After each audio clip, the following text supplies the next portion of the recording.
ইরানকে একসময় শুধু মধ্যপ্রাচ্যের একটি বিপদাগ্রস্ত দেশ হিসাবে ধরা হতো। এখন সেই ইরানকে ভয় পাচ্ছে বিশ্বের সবচেয়ে শক্তিশালী রাষ্ট্রগুলো, যুক্তরাষ্ট্র, ইসরায়েল, এমনকি ইউরোপের বহু দেশ এখন ইরানকে বাঘের মতো ভয় পাচ্ছে। কিন্তু কি এমন করেছে ইরান যে সবাই এত ভয় পাচ্ছে ইরানকে?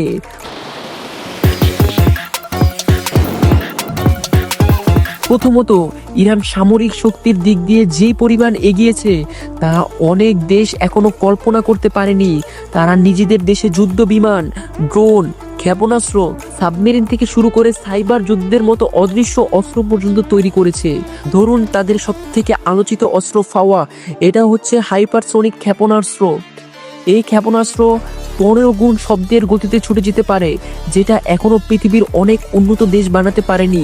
এর গতি এতটাই বেশি যে একে রাডারও ধরতে পারে না, এমনকি একে থামানোর মতো প্রতিরক্ষা ব্যবস্থা অনেক দেশের কাছেই নেই। তারপর আছে তাদের কাছে শহীদ সিরাজ ড্রোন। এই ড্রোনগুলো এত সস্তা, ছোট এবং কার্যকর যে রাশিয়া ও ইউক্রেনের যুদ্ধে এই ইরানি ড্রোন ব্যবহার করেছে।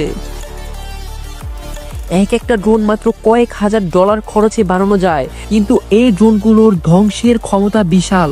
তাই এখন সবাই ভয় পাচ্ছে ইরানের এই ড্রোনগুলো যদি পুরোপুরিভাবে ব্যবহার করতে শুরু করে তাহলে কি হবে একবার চিন্তা করুন।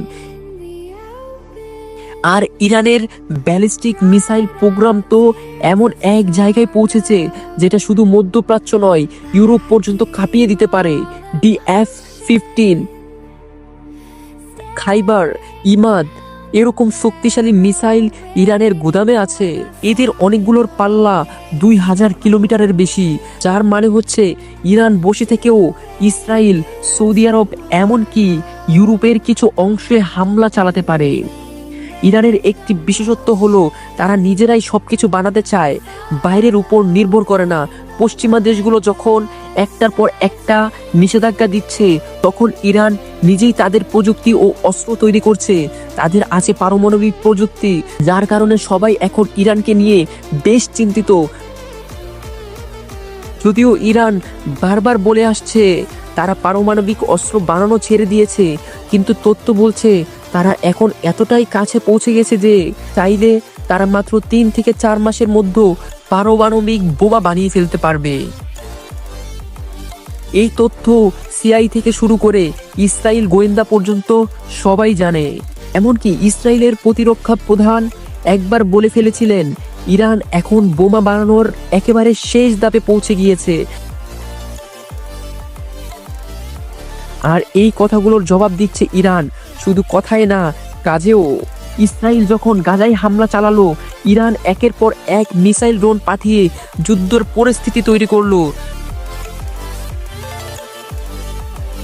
হুতিদের দিয়ে তারা রেড সি এ আমেরিকান জাহাজের আক্রমণ করলো।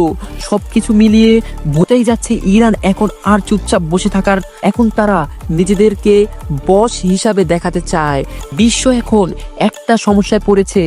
একদিকে তারা চাচ্ছে না ইরান পারমাণবিক শক্তিধর হোক, অন্যদিকে কেউ এখন চাইলে ইরানকে হামলাও চালাতে পারছে না, কারণ ইরান এখন এতটাই প্রস্তুত, এতটাই সংগঠিত যে যুদ্ধ করলে সেটার খেসারত দিতে হবে অনেক ভয়ঙ্কর ভাবে। এক সময় আমেরিকা বা ইসরায়েল হয়তো ভাবতো একটা ছোটখাটো এটাকে ইরান চুপসে যাবে, কিন্তু এখন তারাই ভাবছে যদি ইরান পাল্টা জবাব দেয় তখন কি হবে। কারণ এখন ইরানের কাছে আছে 15 লাখেরও বেশি সৈন্য, আছে আধুনিক এয়ার ডিফেন্স সিস্টেম, এমনকি সামুদ্রিক হামলার জন্য সাবমেরিন ও টর্পেডোও প্রস্তুত। ইরানের সাইবার যুদ্ধ এখন অনেক ভয়ঙ্কর। তারা শুধু মিসাইল বা ড্রোন দিয়ে নয়, কম্পিউটার, স্যাটেলাইটও, এমনকি পাওয়ার গ্রিড হ্যাক করে একটা দেশ অচল করে দিতে পারে।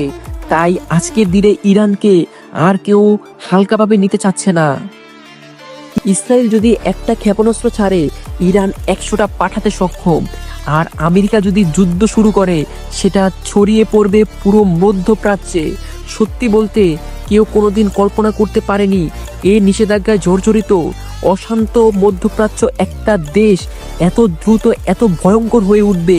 এখন ইসরায়েল বা আমেরিকার বিপক্ষে ইরানকে উস্কে দেওয়া মানেই পুরো অঞ্চলকে চ্যালেঞ্জের মুখে ফেলে দেওয়া। এই কারণেই এখন সব বড় বড় দেশ ইরানকে ভয় পাচ্ছে।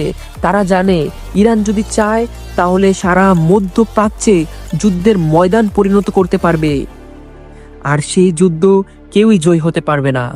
তো আজ এই পর্যন্তই বন্ধুরা। যাদের এই অসাধারণ ভিডিওটি ভালো লেগেছে অবশ্যই আমাদের এআই ইন্টেলিজেন্ট কার্মা ইউটিউব চ্যানেলটিকে সাবস্ক্রাইব করবেন এবং আপনার পাশে থাকা বন্ধুদেরকে সাজেস্ট করতে পারেন আমাদের ইউটিউব চ্যানেলের ভিডিওগুলো।